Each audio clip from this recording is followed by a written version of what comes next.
گفتگو ہم سے انہوں نے ایک تجویز دی ہے، اس پر آپ کی رائے چاہتے ہیں کہ اب موجودہ نصاب تعلیم میں دینیات کو لازمی مضمون کے بجائے قرآنی اخلاقیات کی شکل میں پڑھایا جانا زیادہ مؤثر نہیں ہوگا؟ میں تو ہمیشہ سے اس رائے کا حامل رہا ہوں کہ ہمیں اپنے بچوں کو قرآن پڑھانا چاہیے،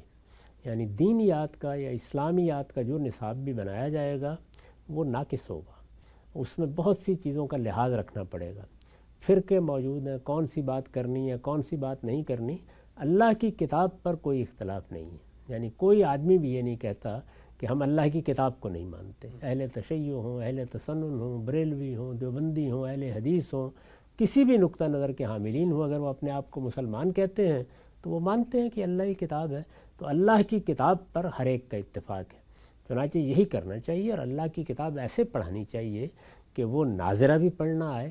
پھر اس کے بعد آہستہ آہستہ آدمی اس کی زبان سے واقف ہوتا چلا جائے، اور یہاں تک کہ 10-12 سال میں ایک لازمی مضمون کی حیثیت سے قرآن مجید پڑھ لیا جائے۔ قرآن مجید کو اس طریقے سے بچوں کی تعلیم کا حصہ بننا چاہیے، بس یہ کافی ہے۔ باقی رہ گئے مختلف نقطہ نظر کیا ہیں، قرآن مجید سے دین کس طریقے سے سمجھا گیا ہے، اس نوعیت کی جتنی چیزیں ہیں اس میں کچھ ابتدائی معلومات